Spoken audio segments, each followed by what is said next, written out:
untuk analisa ini gambaran tentang bagaimana pola pikir saya dalam menganalisa analisis ya, secara teknikalnya.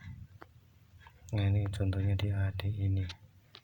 Di AD ini kalau lihat dari jauh, nah dia ini Z-nya cukup panjang dari Maret sampai sekarang Agustus gitu ya. Nah, sekarang saya paling suka menggunakan beberapa 3 indikator, yaitu EMA, kemudian stokastik, kemudian VWMA. Nah, ini saya ganti dulu settingnya ke 5.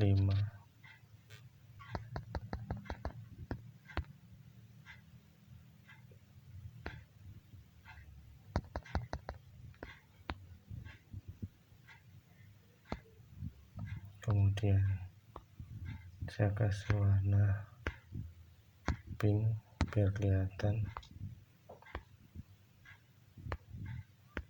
Sini pakai MA 20 untuk jangka pendek, MA 50 untuk jangka menengahnya.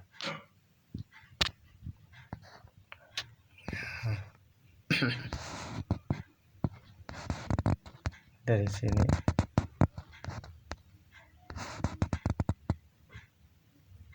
saya nyoba buat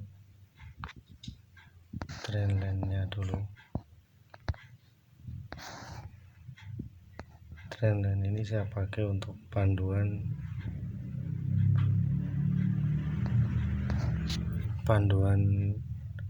titik terendahnya, trendline bawahnya, trendline supportnya, biar nggak jebol ke bawah.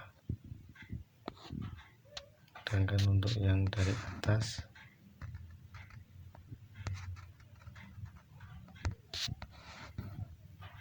pakai trendline juga.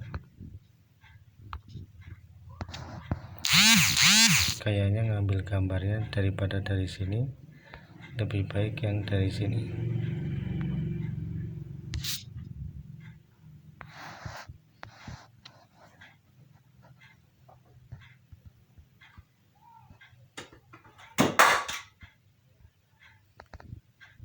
Nah, kalau dari trendline-nya ini yang bawah belum kejebol, yang atas ini udah breakout ya.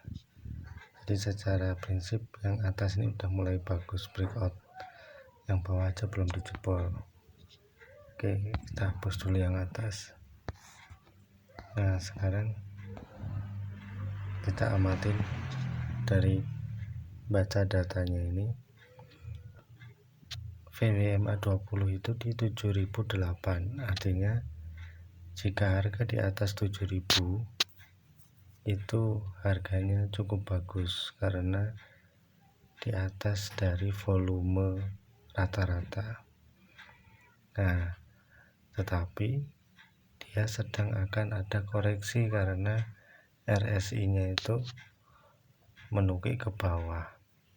Jadi di logika saya dia pasti akan koreksi dulu turun. Nah, patokannya mana, turunnya itu retrace-nya sampai mana gitu ya, bertahannya sampai mana. Paling sederhana itu EMA 50 sama EMA 20, yaitu di 7000 yang warna hijau dan 7010 itu yang di warna EMA 50 itu di 7010. Kebalik, EMA 20 itu 7010, EMA 50 nya di 7000. Jadi selama besok retrace-nya itu bertahan di 7000, saat RSI nya sudah 0, kalau nggak bisa tembus 7000 maka bisa entry 7000. Tapi karena sekarang harga di 7075, potensi jebolnya 7000 ini lebih besar karena RSI-nya masih di 39 gitu. Nah, maka buat support baru. support barunya di mana. Nah, berharap dia itu di sekitar sini. Nah, umpamanya besok dia mungkin di sini, atau mungkin ini hari besoknya, hari lusanya. Nah, paling nggak di sini. Jadi gitu, supportnya itu selalu nempel di garis trendline-nya. Nah, karena bingung support yang ideal di mana, kita cari support temennya. Nah, ini di sini, di sekitar 6850. Tapi 6850 ini pas-pasan banget nih sama garis trendline-nya yang di sini.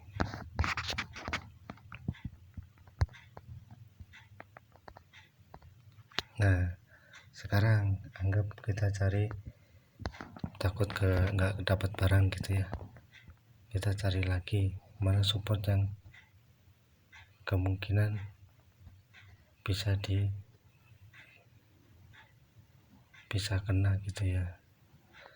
Oh, nggak ada, kemungkinan daerah sini lah. Ini supportnya support ngambang ini ya, di 69. Jadi kalau besok nggak dapat 6850, mungkin di 69 masih bagus selama masih masuk dalam trendline-nya gitu. Ini untuk mengetahui kapan masuknya, ya kan. Nah, sekarang kalau untuk ngamatin kira-kira ada tren apa nih gitu ya. Nah, ini saya kasih di sini ada tren cukup bagus di 7200 ini. Ada tren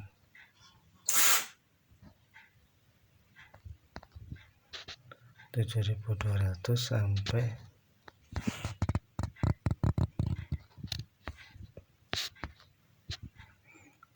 $7.200 sampai 6.700. Jadi kurang lebih ada beda 500, berarti 7.200 tambah 500 7.700. Kemungkinan ini akan nyampe di sini 7.700.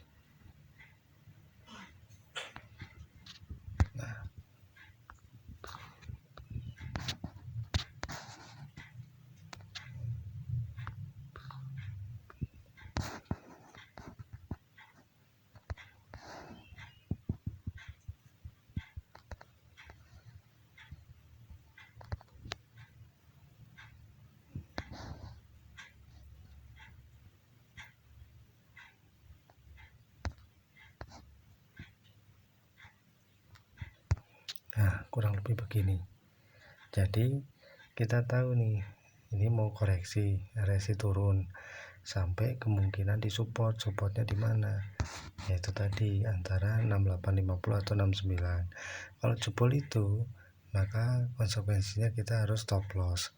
Tapi kalau kita nggak dapat barang di 6850 atau 69, kita nunggu RSI nya sampai 0 dulu, baru kita HK di berapapun itu, mungkin 7.000, mungkin ini gitu ya, sehingga kita masih bisa ngebayangin potensinya untuk ke atasnya itu di 7.700. Nah, itu logikanya ketika baca TA.